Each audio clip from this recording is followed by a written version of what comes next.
नमस्कार दोस्तों। इस ट्यूटोरियल में हम लोग ये सीखने वाले हैं कि किसी जावा एंड्रॉयड ऐप में डायनामिक फ्रेगमेंट्स के साथ टैब लेआउट कैसे क्रिएट करना है। तो चलिए सबसे पहले प्रोजेक्ट स्ट्रक्चर देखते हैं। जावा क्लासेस में हमारे पास है एक मेन एक्टिविटी, एक ब्लैंक फ्रेगमेंट और एक view pager adapter.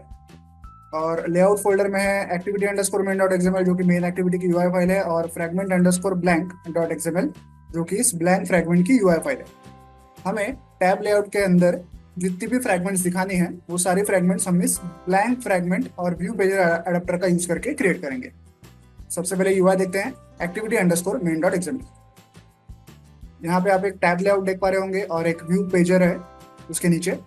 Tab layout को जब मैं क्लिक करता हूँ तो देखिए स्क्रीन के ऊपरी भाग में इतने पार्ट में हमारा टैब लेआउट होगा, और व्यू पेजर उसके जस्ट नीचे होगा जो कि स्क्रीन के एंड तक स्ट्रेच किया है। ओके, इसका कोड देखते हैं। ये है कंस्ट्रेंट लेआउट। इसके अंदर सबसे पहले ये है टैब लेआउट, और टैब लेआउट के नीचे ये है व्यू पेजर। ओके, अब कोड देखते हैं ब्लैंक फ्रैगमेंट का। एकदम सिंपल सा कोड है, स्क्रीन के बीचों बीच एक टेक्स्ट व्यू है, बस इतना सा कोड है ब्लैंक फ्रैगमेंट में। इस टेक्स्ट व्यू में हम कुछ डेटा दिखाएंगे। अब देखते हैं जावा कोड। सबसे पहले देखेंगे मेन एक्टिविटी। यहाँ पे इंपोर्ट्स, ये है मेन एक्टिविटी, ये है टैब लेआउट और व्यू पेजर। फिर व्यू पेजर एडाप्टर क्लास, ये जो यहाँ पे इसका ऑब्जेक्ट क्रिएट करते हैं हम लोग। फ्रैगमेंट के अंदर जो टेक्स्ट व्यू है हमारा, उसके अंदर जो भी टेक्स्ट हमें भरना है वो हम इस स्ट्रिंग एरे से भरेंगे। इसमें ए बी सी ऐसा लिखा हुआ है। तो तीन फ्रैगमेंट्स हम लोग क्रिएट करने वाले हैं। पहले फ्रैगमेंट में ए दिखाया जाएगा, दूसरी में बी और तीसरी में सी।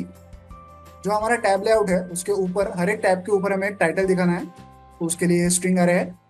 पहले टैब के ऊपर टैब टैब 1 लिखा होगा, दूसरे पे टैब 3 और दूसरी पे टैब 2 और तीसरी पे टैब 3 ऐसा लिखा होगा। उसी के साथ टाइटल के साथ हमें टैब्स पे आइकन्स भी दिखाने हैं, इसलिए आइकन्स के लिए एक एरे बनाया हुआ है। ये तीन आइकन्स हैं यहाँ पे। ऑन क्रिएट फंक्शन में सबसे पहले हम लोग यूआई फाइल सेट करते हैं, activity underscore main dot XML. उसके बाद टैब लेआउट और व्यू पेजर के आईडीज फाइंड आउट करते हैं। फिर व्यू पेजर अडाप्टर क्लास का ऑब्जेक्ट क्रिएट करते हैं, जिसमें ये जो हमारा डेटा है, ये वाला जो हमें फ्रैगमेंट्स के अंदर टेक्स्ट में दिखाना है, इस एरे को हम लोग व्यू पेजर अडाप्टर के ऑब्जेक्ट में पास करते हैं। उसके बाद ये अडाप्टर जो है हम लोग व्यू पेजर के साथ ज्वाइन करते हैं। ओके, तो अब व्यू पेजर हमें फ्रैगमेंट्स रिटर्न करेगा जो कि, सॉरी, ये व्यू पेजर अडाप्टर हमें फ्रैगमेंट्स रिटर्न करेगा एक एक करके, जो कि इस व्यू पेजर में दिखाए जाएंगे। तो व्यू पेजर तो यहाँ पे रेडी हो गया।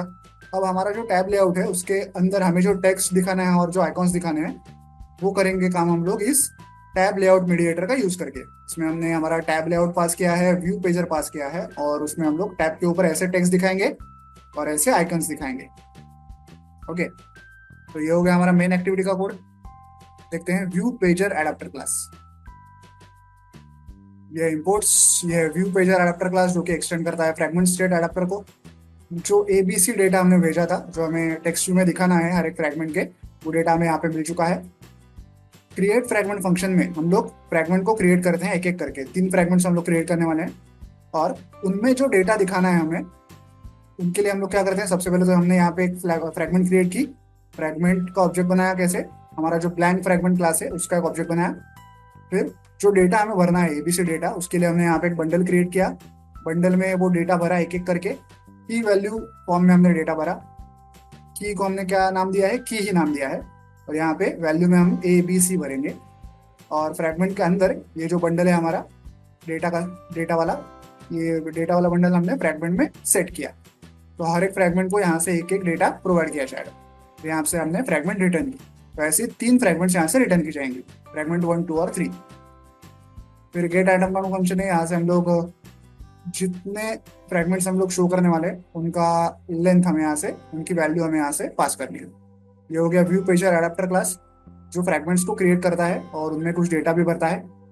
अब ब्लैंक फ्रैगमेंट क्लास भरते हैं, जिस क्लास का यूज करके एक्चुअली हम लोग फ्रैगमेंट बनाएंगे। ये इंपोर्ट्स, ये ब्लैंक फ्रैगमेंट क्लास, ये है वो text view. On create view function में सबसे पहले हम लोग यूआई फाइल को सेट करते हैं जो कि fragment underscore blank dot XML. फिर टेक्स्ट व्यू का आईडी फाइंड आउट करते हैं। ऑन व्यू क्रिएटेड फंक्शन में हम लोग क्या करते हैं, व्यू पेजर अडाप्टर से जो बंडल हमें मिला है उस बंडल से हम लोग डेटा रिट्रीव करते हैं और उस डेटा को टेक्स्ट व्यू में से सेट करते हैं। ओके, तो फ्रैगमेंट 1 में ए जाएगा, फ्रैगमेंट 2 में बी जाएगा, फ्रैगमेंट 3 में सी जाएगा। ओके, आई होप आप ये सारा कोड समझ गए होंगे। तो चलिए अभी इस ऐप को मोबाइल डिवाइस पे रन करके चेक करते हैं। तो जैसा कि आप देख सकते हैं ऐप रन हो चुका है। हमारे सामने एक टैब लेआउट है जिसमें तीन टैब्स हैं, टैब 1, 2 और 3। इनके ऊपर उनके आइकन्स भी हैं। बाय डिफॉल्ट टैब 1 लोड हो चुकी है, जिसके कारण हमें स्क्रीन के बीचों बीच ए दिखाई दे रहा है। मैं इसे स्क्रॉल करूंगा तो टैब 2 लोड हो गया, स्क्रीन के बीचों बीच बी दिखाई दे रहा है। अब स्क्रॉल करूंगा तो टैब 3 लोड हो गया, स्क्रीन के बीचों बीच सी दिखाई दे रहा है। स्क्रॉल के बिना मैं सीधे डायरेक्टली टैब्स को भी टच कर सकता हूँ। जैसे मैं टैब 2 को टच कर रहा हूँ, देखिए तो बी आ गया। टैब 1 को टच कर रहा हूँ, ए आ गया। इस प्रकार से आप इसे जावा एंड्रॉइड ऐप में डायनामिक फ्रेगमेंट्स का यूज करके टैब लेआउट क्रिएट कर सकते हैं। वीडियो में दिखाए गए इस कोड को डाउनलोड करने के लिंक मैंने वीडियो के नीचे डिस्क्रिप्शन बॉक्स में दे दिया, आप चाहें तो वहां से कोड डाउनलोड कर सकते हैं। वीडियो को एंड तक देखने के लिए धन्यवाद। Thank you.